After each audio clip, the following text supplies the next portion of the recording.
Hello everyone. Welcome back to IAS Cafe. My name is Priyanka. Let us begin with today's decoding session of the Hindu, 20th of August 2023.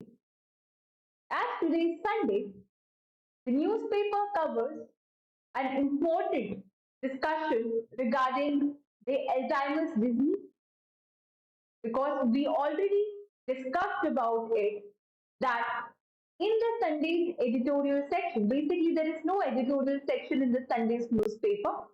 It's all about the news related to science and technology, which you can directly relate to the GS paper 3 of your UPS. Alright. So this is about the preventing the Alzheimer's disease. Second would be a topic regarding an international institution, which is the BRICS, very important international organization it is.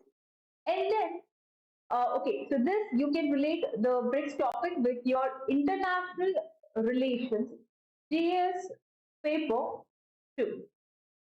Coming to the third topic, that is the gender stereotype. You can relate this topic with the social issue or the social justice or with respect to the essay writing as well. So this social issue or justice, that means either the GS paper 1 or GS paper 2.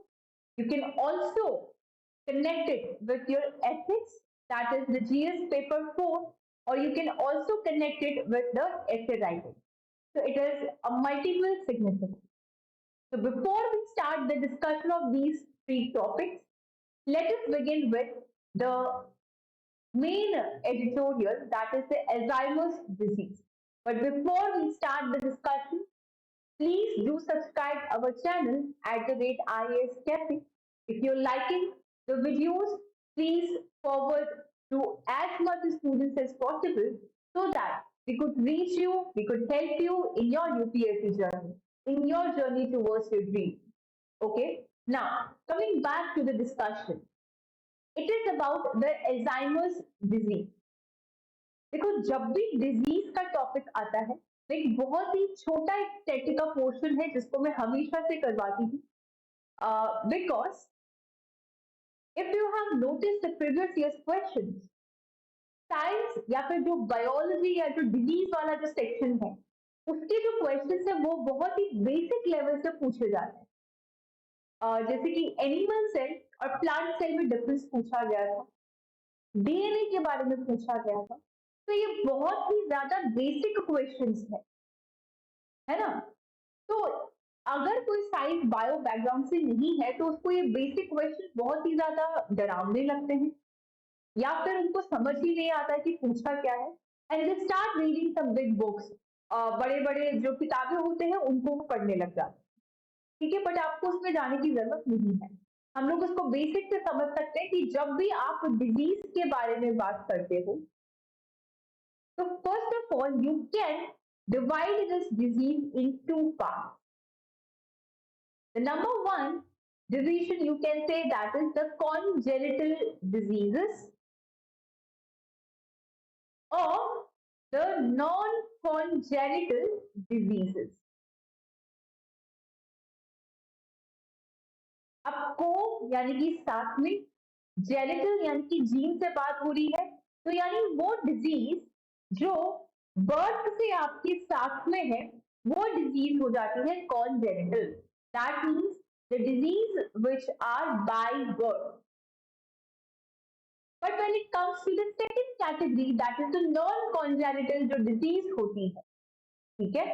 तो ये जो non congenital disease है इसको acquired disease के नाम से भी जाना जाता है. तो it is also known as acquired disease. That means ये डिजीज जो है बाय बर्थ आपके पास नहीं है, but it is present in your throughout your lifespan, like you acquire it. For example, AIDS, you can acquire it, right?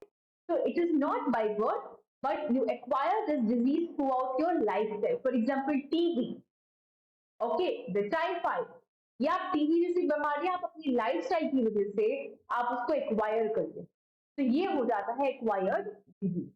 और इसी acquired disease को आप दो पार्ट्स में डिवाइड कर देते हो।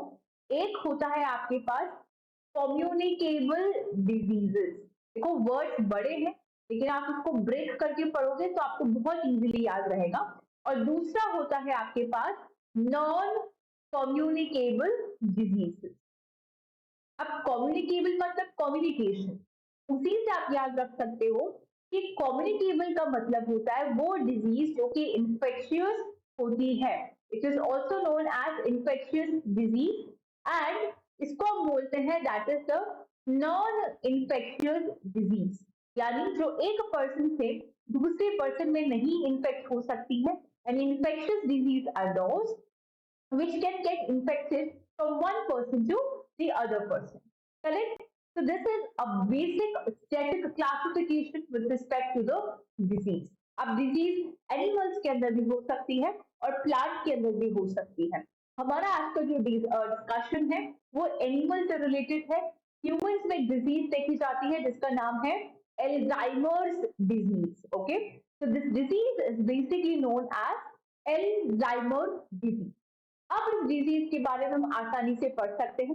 ओके, प्लांट डिजीज को समझना है तो आप हमारा टोमेटो वाला जो वीडियो है कि टोमेटो का प्राइस क्यों बढ़ा, टोमेटो प्राइस में इन्फ्लेशन क्यों हुआ, क्योंकि क्रॉप को कुछ इन्फेक्शन हो गया था, आप उसमें उसको देख सकते हैं। ठीक है, ऑलरेडी आप पहले वाली वीडियो में जाएंगे तो वहां आपको वो मिल जाएगा। Coming to the today's discussion, our main focus would be on the Alzheimer's disease. First of all, आप जितनी बार इसका नाम रिपीट करोगे उतना आपके लिए इजी होगा। It is Alzheimer's disease. Sorry for the pronunciation, अगर कोई बहुत ही ज्यादा टेक्निकल प्रोनाउंसिएशन में मैं गलती कर रही हूँ तो, पर जहां तक मुझे पता है इसको एल्जाइमर्स डिजीज ही बोला जाता है। But coming to the main the scenario की क्या इसमें इंपॉर्टेंट है, सबसे पहली चीज कि ये एक न्यूरोलॉजिकल डिसऑर्डर है। That means it affects the nerve cells of your brain. आपकी ब्रेन में जो न्यूरॉन्स होते हैं, जो नर्व सेल्स होती है, ये उसको इफेक्ट करती है।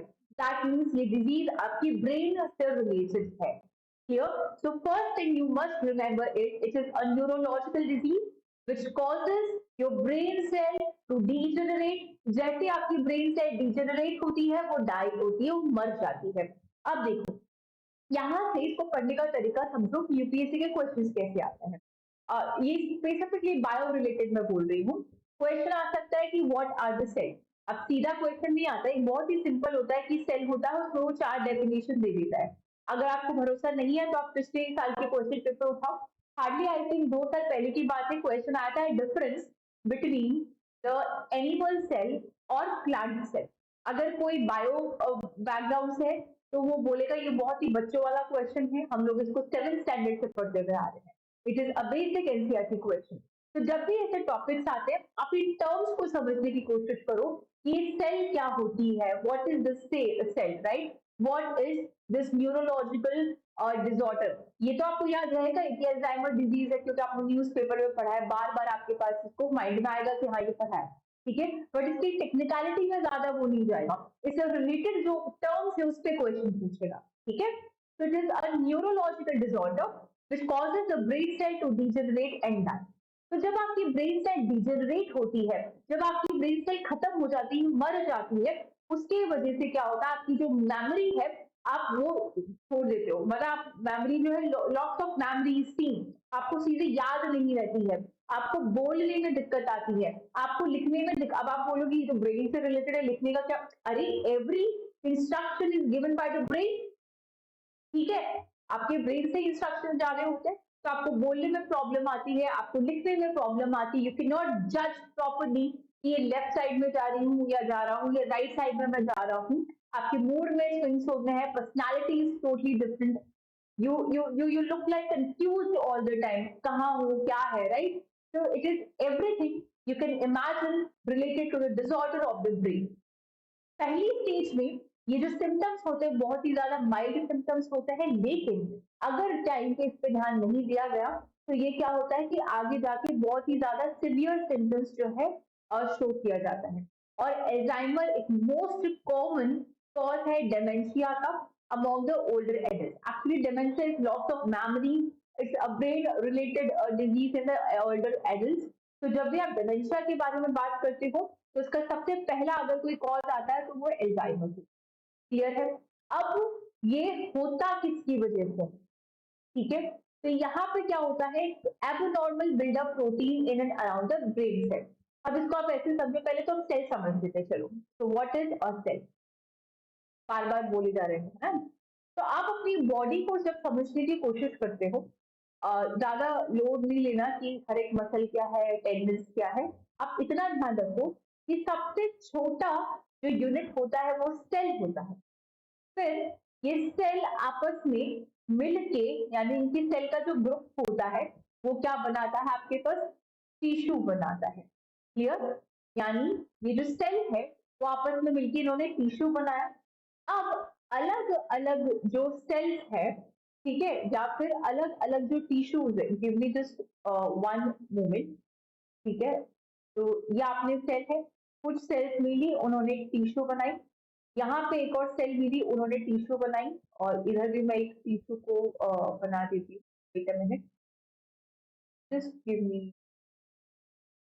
सेकेंड, ठीक है। It like, okay. तो व्हाट आई एम सेइंग, सबसे बेसिक यूनिट आपके पास सेल होती है।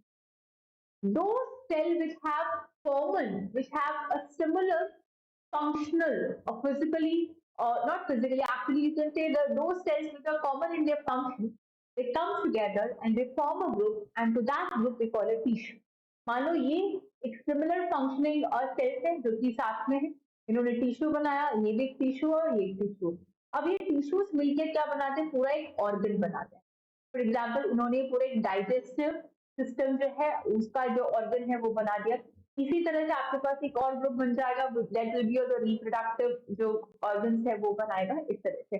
और आपकी पूरी बॉडी सेल से काम करती है। तो जो सेल होता है वो आपके पास बेसिक यूनिट होता है, जिसमें सेंटर में आपके पास न्यूक्लियस होता है।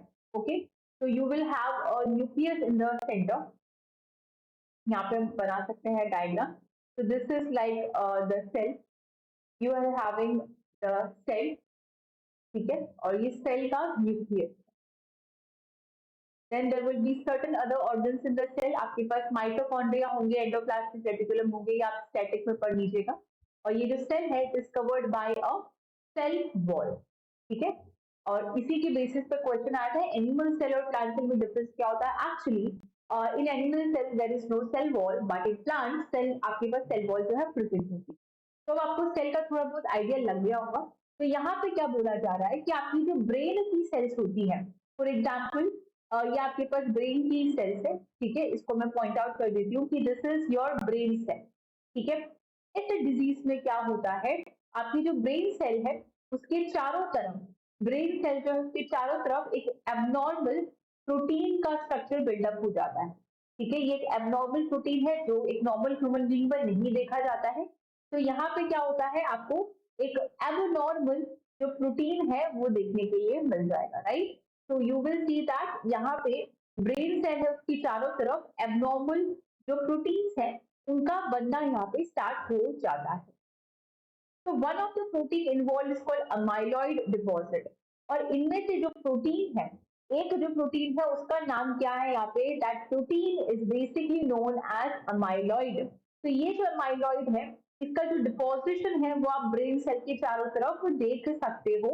और एक और प्रोटीन है जिस प्रोटीन को हम बोलते हैं द टाउ प्रोटीन। तो there are two proteins which are abnormal protein जो ब्रेन सेल के चारों तरफ आपके पास आ जाते हैं, एक एमाइलॉइड है और एक टाउ प्रोटीन है, जिसकी वजह से आपकी ब्रेन सेल डिजेनरेट होने लग जाती है, ब्रेन सेल जो है वो मरने लग जाती है, एंड अल्टीमेटली आपको अल्जाइमर्स की जो साइन है, जो सिम्टम्स है वो देखने को मिलते हैं। क्लियर है? Now, tau is a protein that when it occurs in a tangled formation in the brain of Alzheimer's patients, it stops the ability of neurons to communicate with one another in the brain. तो अगर हम बात करें कि जो brains है उसमें जो न्यूरॉन्स होते हैं, ठीक है, तो इस तरह से आपको अगर ब्रेन्स के जो न्यूरॉन्स दिखेंगे कभी भी, तो एक न्यूरॉन दूसरे न्यूरॉन से कम्युनिकेट करता है, ठीक है। लेकिन जब ये टाउ प्रोटीन इसकी चारों तरफ अक्यूमुलेट हो जाता है तो ये जो न्यूरॉन्स के बीच की जो कम्युनिकेशन है उसको हिंडर करता है, उसको ब्रेक डाउन करता है। ठीक है। दैट इज द रीजन कि आपको फिर अल्जाइमर्स जो होते हैं वो होने लग जाता है। ये एक इनक्यूरेबल डिजीज है, इसका कोई इलाज नहीं है। Please do remember it, MCR it, that इसका कोई इलाज नहीं है। अगर आपको ब्रेन सेल का डेथ हो जाता है तो आप उसको रिवर्स नहीं कर सकते हो। अल्टीमेटली वो जो पर्सन है उसकी डेथ आपको देखने के मिलेगा। और जो रिसर्च है, जो डेटा है, वो ये बोलता है कि जो अल्जाइमर डिजीज है वो वुमेन के अंदर ज्यादा जो है वो देखा गया है। ट्रीटमेंट क्या है? कोई भी ट्रीटमेंट अभी तक नहीं आया है।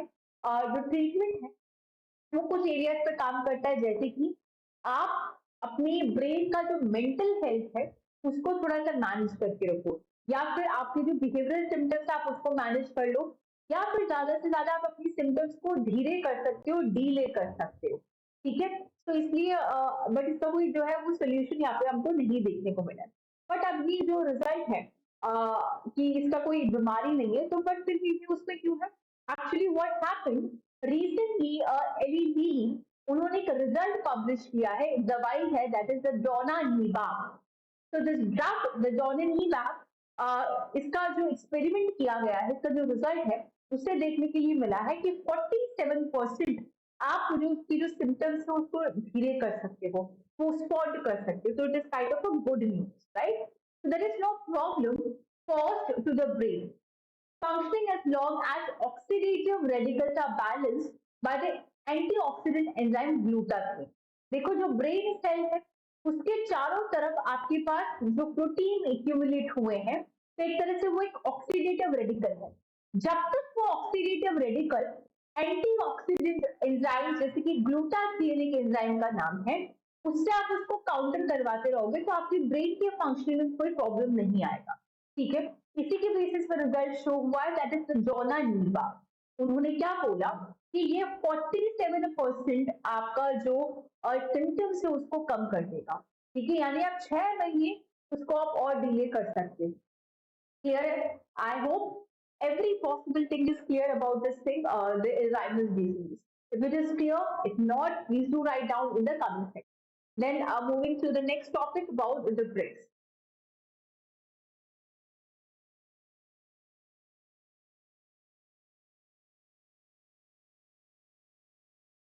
Okay, so BRICS, you all know we had covered it. It is an international organization जो इमर्जिंग इकोनॉमीज है उनका एक ग्रुप बनाया है। ठीक है। तो you can say B is for Brazil, Russia, India, China, and S is your South Africa. Correct. तो होने वाला है ब्रिक्स का समिट, बहुत ज्यादा इंपॉर्टेंस है। वाई? वो अब यहाँ पे देखेंगे। एक्चुअली इस बार का जो ब्रिक्स समिट है उसका एजेंडा है कि क्या इस ब्रिक्स को हम एक्सपेंड करना चाहिए, क्या इस ऑर्गेनाइजेशन में हमें ईरान, अर्जेंटीना, यूएई और सऊदी अरेबिया को इंक्लूड करना चाहिए। Should we expand the the countries in this summit? इस बार का जो ब्रिक्स समिट है वो साउथ अफ्रीका जो है होस्ट कर रहा है। ब्रिक्स एक ऐसा मूवमेंट है जो कि इमर्जिंग इकोनॉमीज ने साथ में आके स्टार्ट किया था। दैट इज द रीजन जब भी इकोनॉमिक इश्यूज की बात आती है ब्रिक्स का बहुत ही सिग्निफिकेंट रोल होता है। लेकिन अगर हम जियोपॉलिटिकल स्टफ्स के बारे में बात करें, जो कि हालांकि इन दिनों में बहुत ज्यादा चल रहा है, रशिया यूक्रेन के बाद में तो बहुत ज्यादा इसका इंपॉर्टेंस बढ़ गया है, तो उसको देखते हुए ब्रिक्स का इंपॉर्टेंस बहुत ज्यादा बढ़ जाता है। अभी ये 15th ब्रिक्स समिट हो रही, बट इसका इंपॉर्टेंस इतना ज्यादा क्यों है? देखो, सबसे पहली बात तो BRICS needs comes at an important geopolitical and economic movement, that is the Russia-Ukraine war। और कोविड का जो पेंडेमिक वाला टाइम था जब इसका पूरा वर्चुअल समिट होने लग गया था, कैंसिल पोस्टपोन जैसी बातें हो रही थी, उसके बाद ये पहली इन पर्सन समिट होगी सिंस 2019। 2019 के बाद में कोविड के चलते हुए ये फेस टू फेस मीटिंग नहीं रही। अभी ये पहली बार होगा 2019 के बाद में कि हमारे पास एक वर्चुअल ना होके इन पर्सन समिट हो रही है। 2022 में जब कोविड पूरी तरह से रिसीड कर चुका था, कम हो चुका था, फिर भी चाइना के अंदर जो पेंडेमिक है उसकी कुछ ना कुछ रेमिनेंट्स देखेंगे।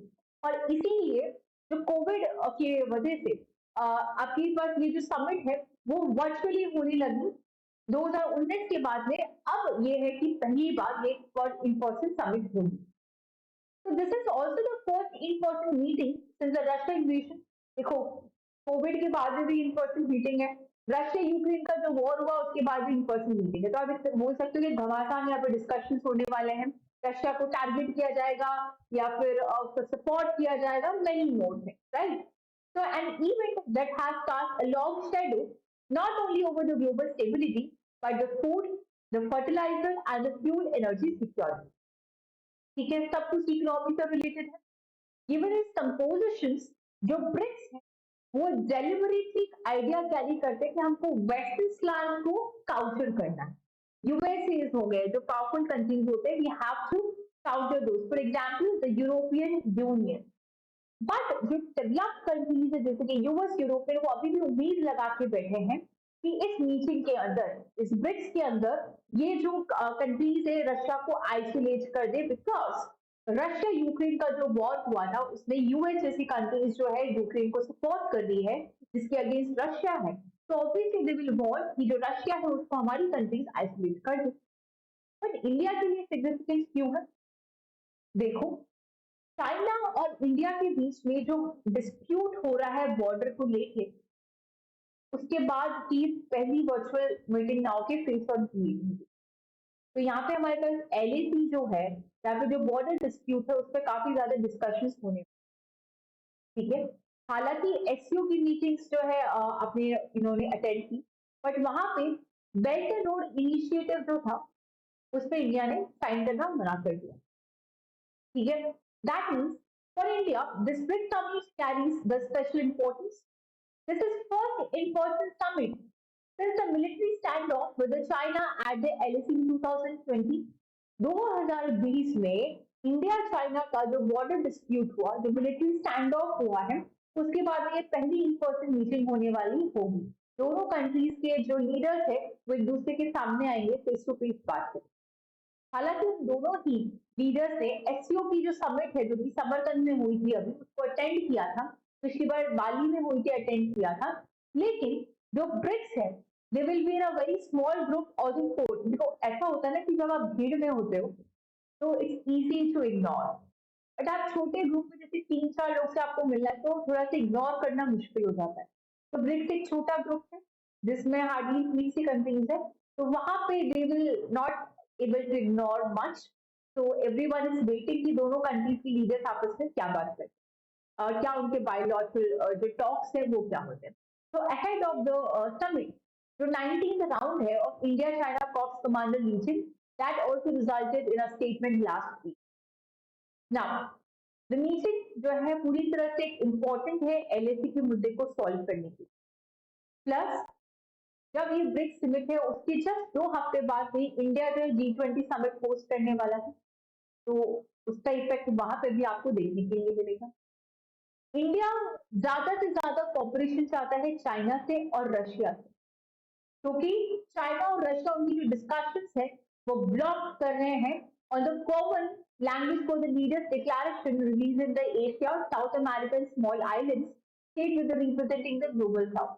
देखो ग्लोबल साउथ मतलब डेवलपिंग कंट्रीज, तो इस कंट्रीज के अंदर इंडिया चाहता है कि हम एक कॉमन लैंग्वेज पे काम करें, लेकिन रशिया चाइना इस चीज को ब्लॉक कर रहा है, तो उनसे वो बहुत ज्यादा कॉपरेशन चाह रहा है, तो इस पे भी वो यहाँ पे बात करेंगे। तो ये जो मैसेज है कि आप उनको क्लियर कट इस पर बात करोगे, तो that shows the importance of this. इस पूरे एजेंडा में सबसे फोकस, बड़ा फोकस किसके ऊपर है कि क्या हमको इसको एक्सपेंड करना चाहिए या फिर नहीं करना चाहिए। Okay, now coming to the last topic of today's discussion, the gender stereotype. Again, the women and the men. अभी रिसेंटली सुप्रीम कोर्ट ने 30 पन्नों की हैंडबुक रिलीज करी है, जिसमें वो उनका ऑब्जेक्टिव है कि आपको जेंडर स्टीरियोटाइप को एलिमिनेट करना पड़ेगा from the language and the proceeding. The handbook on combating the gender stereotype addresses the unjust gender-based terms frequently used in Indian courts and offers the accurate alternatives. यहाँ से हम देखते हैं कि इसका सिग्निफिकेंस क्या हो सकता है और इसका जो इम्पैक्ट है वो क्या हो सकता है। पहला, eliminating the gender stereotype. The handbook aims to remove the gender-based terms and assumptions from the legal language, promoting the fairness and impartiality, promoting the equal justice by encouraging the use of accurate terms. The handbook helps equal treatment and justice for all the individuals. आप women का जो emotional capacity है उसको ध्यान में रख के एक रैशनल थिंकिंग की तरफ चलते हो, आपको किसी एक की एबिलिटी पे आप डाउट नहीं करते, right? You give equal respect and dignity to the women, legal communication, constitutional rights. ये बहुत ही ब्रीफ में बोला है, बट आई थिंक कल इस पे डिटेल डिस्कशन आएगा, so we can cover it then. Okay, so that's it for today. If you like my video, please do subscribe. Thank you, like and share.